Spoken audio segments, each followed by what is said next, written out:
Welcome back, children. In this part of the chapter, breathing and exchange of gases, we are going to study two, three important factors. Exchange of gases, factors affecting diffusion of gases, and partial pressure of various gases. These are the three things. And the double circulation. That also we are going to study.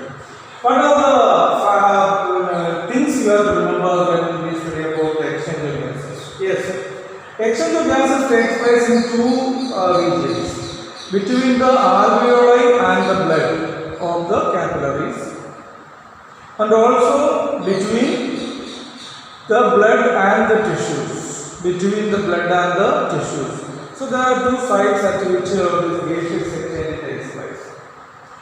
You can understand when the gas exchange through diffusion or by diffusion, you can understand three factors affecting it. The first factor that affecting the exchange of gas is the partial pressure. Partial pressure. Okay. Concentration of hydrogen ions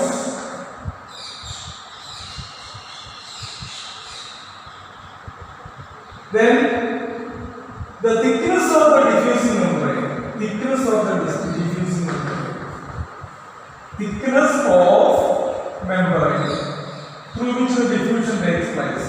So these are the three important factors. You know that partial pressure is the pressure of a gas, pressure exerted by a gas in a mixture of gas. So partial pressure is the pressure exerted by a individual gas in a mixture of gases. For example, partial pressure of oxygen we write PO2. It means that the oxygen, the pressure exerted by the oxygen in a mixture of gas. Partial pressure of carbon dioxide. It means that the pressure exerted by the carbon dioxide in a mixture of gases. So we can understand that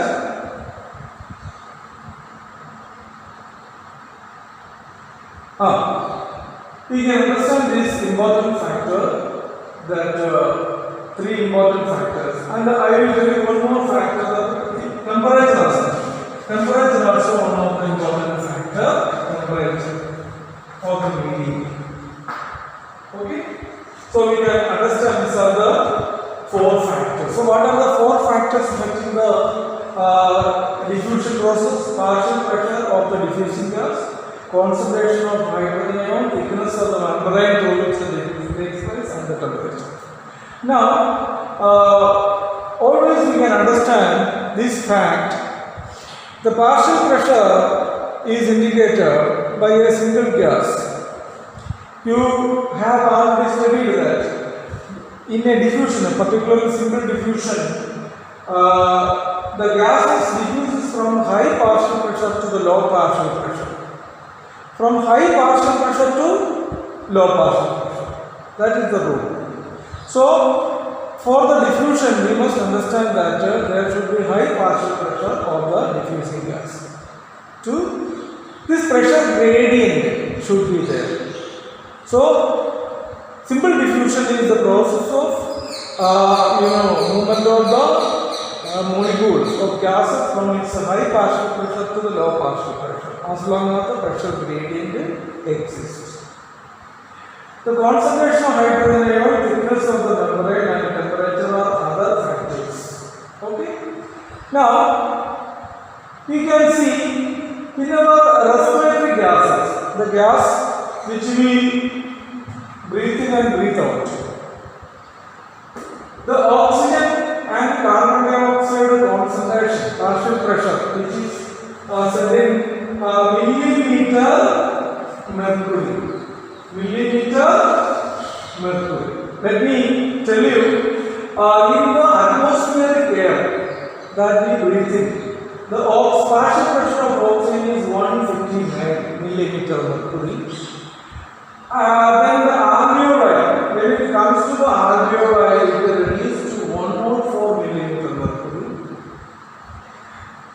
from the alveoli when it diffuses to the blood, it will reduce to 40 millimeter mercury. Millimeter mercury. When the blood, okay, when the blood with the deoxygenated blood only 45, but oxygenated blood contains 95 millimeter mercury. Inside the tissues only 40 millimeter mercury. So once again I will tell you the partial pressure of the atmospheric air is 159 more maximum partial pressure.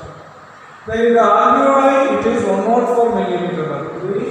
In the deoxygenated blood, oxygen partial pressure is 40. Lost.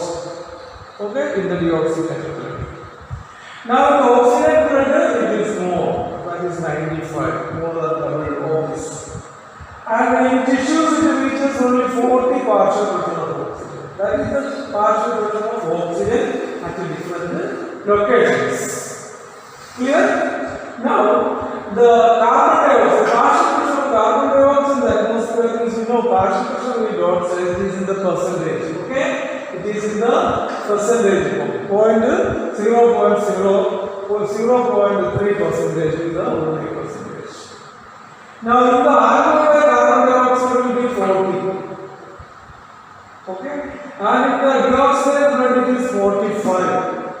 Inside the oxygenated blood it is 40 millimeter mercury, and in tissues it is 45. Always it will remain 40, 40, 45. 45, 40, 40, 45. So 45 comes only in the blood and the tissues, but in the alveoli and the oxygenated blood it is 40 each. So this partial pressure of carbon dioxide and oxygen you have to learn.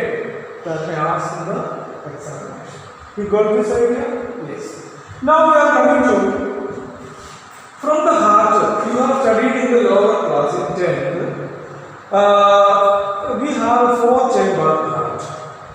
In the right hand side there are two right side chambers. Upper right one is the you can see the auricle, right auricle, and the lower side is the right ventricle. Left side, upper side is the left auricle, and here lower side lower ventricle or left ventricle. Okay, so right auricle, right ventricle, left auricle, left ventricle, and you can see this you can see this double circulation. Okay, and we can simply identify these are the two chambers. This is the right auricle, and this is the right ventricle, and this is the left auricle, and this is the left ventricle. Okay, and you can see the blood first comes to the right auricle through the vena cava. What is this? Vena cava, the largest vein in our body. Vena cava brings deoxygenated blood from all body parts. Carbon dioxide is blood from all body parts to the right auricle. From right auricle through tricuspid valve, it enters into the right ventricle. Through tricuspid valve. And from this right ventricle through pulmonary artery. This is the pulmonary artery. This is the only artery which carries the deoxygenated blood. Pulmonary artery from the right ventricle carries the deoxygenated blood to the lungs. Inside the lungs, you can see this carbon dioxide from the blood is diffused out and the oxygen combined. Oxygen diffused into the blood. And the oxygen-rich blood will come to the left auricle through pulmonary veins. From this blood, oxygen-rich blood comes to the left auricle, enter into the left ventricle through bicuspid valve, through aorta, which is the largest artery in our body. It goes to all body parts, and this way it continues. So we can say in this left hand, right hand side and left hand side, two directions are separated, two sides are separated by interauricular ventricular septum. Interauricular ventricular septum. Now we can understand that